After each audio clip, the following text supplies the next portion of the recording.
Hey, what's up, everyone? This is Silver Slayer. Thanks for tuning in. Welcome. Silver stacking can definitely be just as dangerous as any other investment. Yes, I say it's the most profitable. Yes, I say it's the best investment, but that does not guarantee that it will be profitable or the best investment for you. There's still some things you got to do. That's why you got to watch these videos, because someone who isn't watching this stuff, someone that doesn't know this information, probably is going to get the short end of the stick. You cannot be blindly investing. It's not realistic. So on that note, let's jump into the video.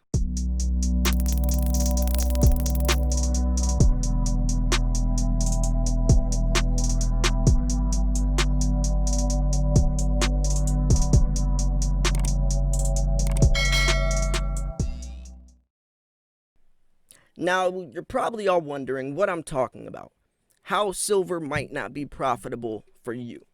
Well, there's definitely one thing people always overlook, always sweep under the rug, and do not prepare for. And that is, drumroll please, selling. Before you buy any silver, you have to think about how you're going to sell that silver. Because if not, you're going to be stuck with a lot of silver that doesn't have a market, that you're going to find extremely hard to sell.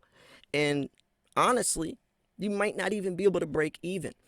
I'm going to explain throughout this video how to sell, who to sell to, when to sell, everything under the above. What price to sell. I mean, there's so much that goes into selling. It is the one thing that I do have trouble with, I guess, portraying as rainbows and unicorns. It's so easy to go on AppMex and click buy, right? It's so easy to just store silver in your safe and let it appreciate over time. It's definitely one of the most convenient investments. On that note, it's not like you have to day trade. It's not like you have to, play the numbers game. You can just buy it and hold it. It's pretty simple.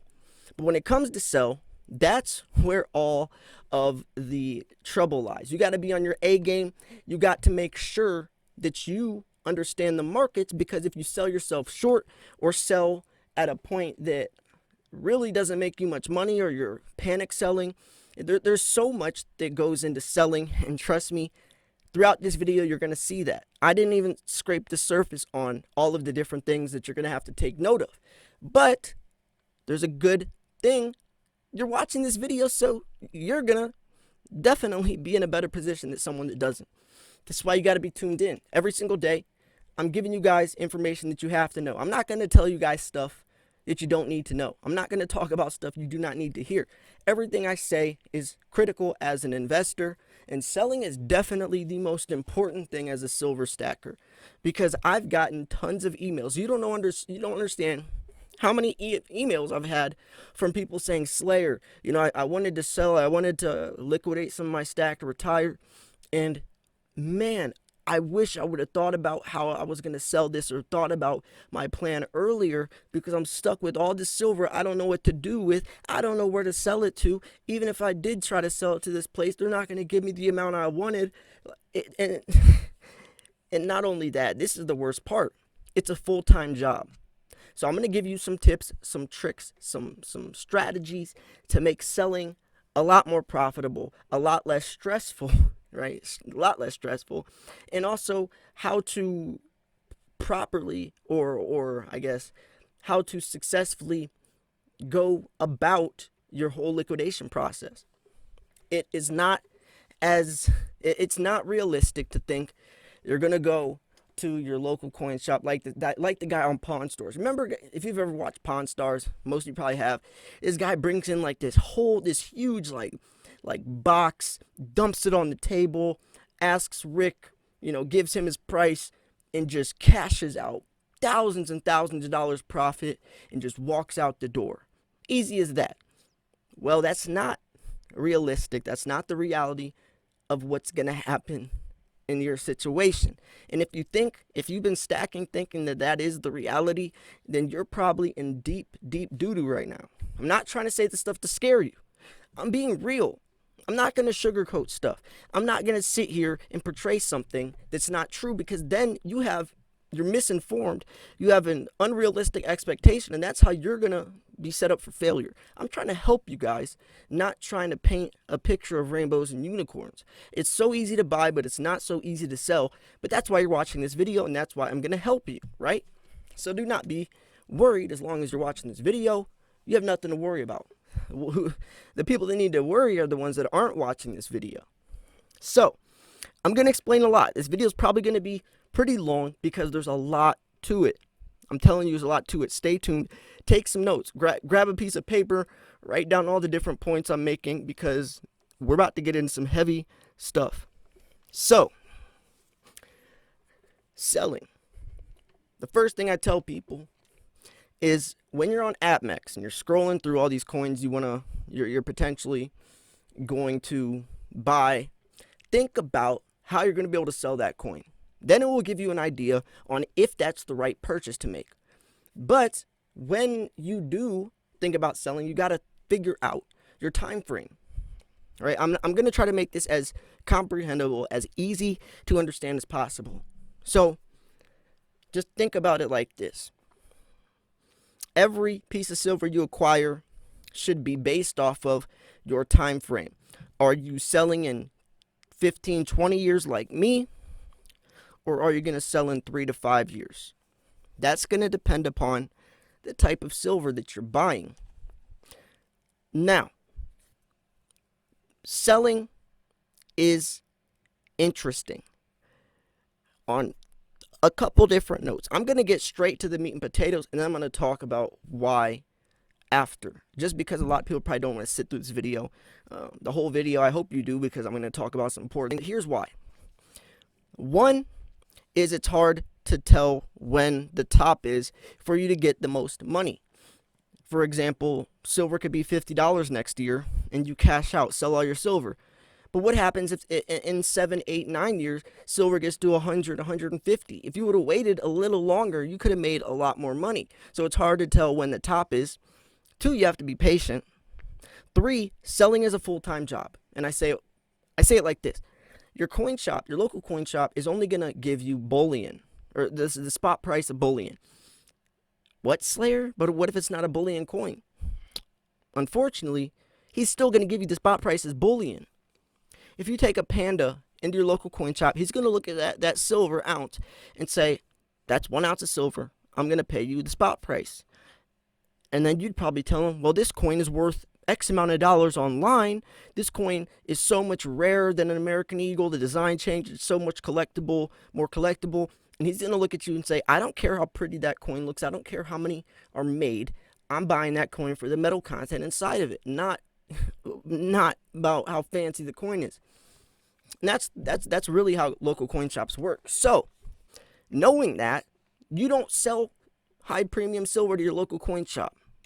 You only sell your bullion, your stuff that's just the junk, the stuff, the silver that you have just for the metal content, your generic rounds, stuff like that. But Slayer, what about the high premium stuff? What do I do then?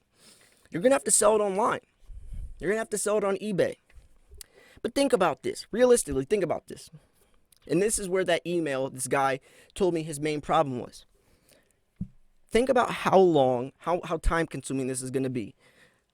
Each listing on eBay, you have to take 4 to 5 pictures per listing, write out a description for every single listing, right? You have to talk to all these customers, the PayPal fees, the eBay fees, right? That, and think about if you have 1,000, a couple thousand ounces. Think how many pictures that is that you have to drag off your computer, take, then import to your computer, and then drag onto eBay.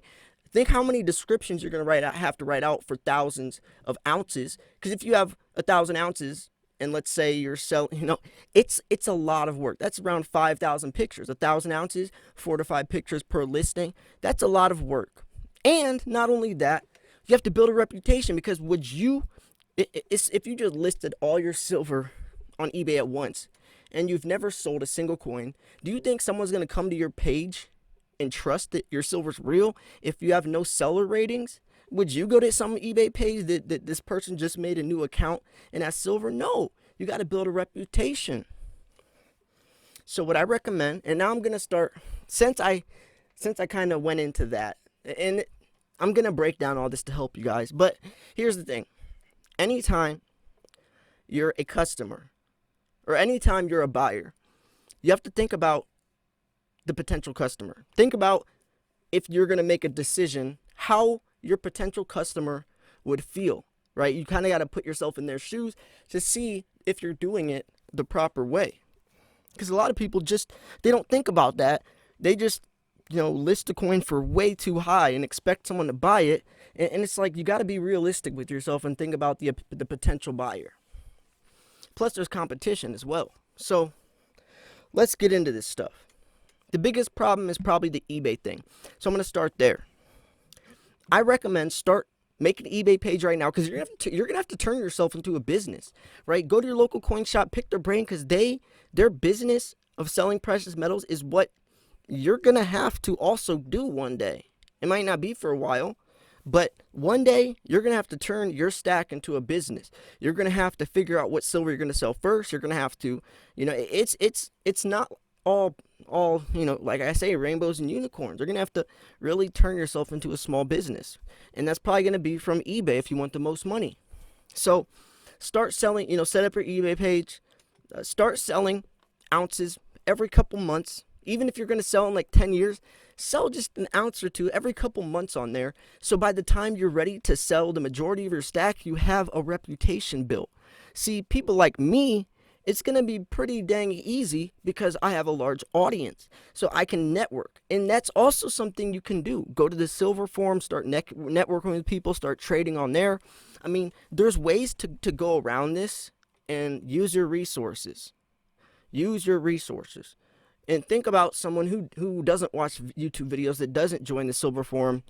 They're probably not going to make much. I mean, there's obviously potential, but where there's risk, there's reward. But you also knowledge is power, right? Knowledge is definitely power, and your knowledge of watching these videos is literally going to pay off.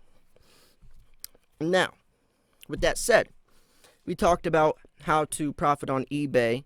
You're going to have to build a business, start selling a little bit to get some reputation, and then when that happens, you don't want to sell all your silver at once.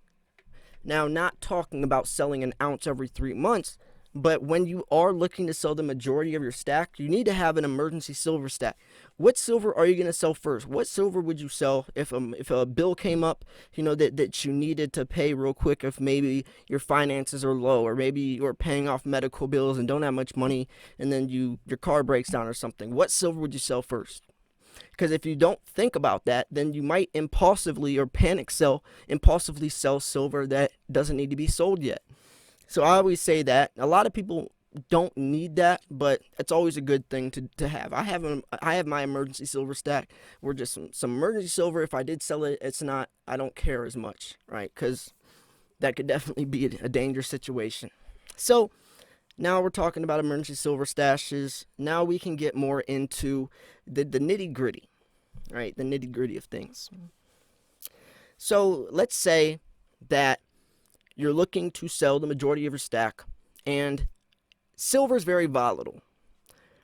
What should you do? A, sell all of it at once while the price is high, or B, should you kind of monitor the market, selling like 10%, and then over time, if it looks like the prices might go lower, then hold off. And then that's the way to do it. B, you don't want to sell all at once, because you've capped you have pegged your price to that price. Just like when you buy, you don't want to buy all at once, because what if the price goes lower and you could pay a lot cheaper?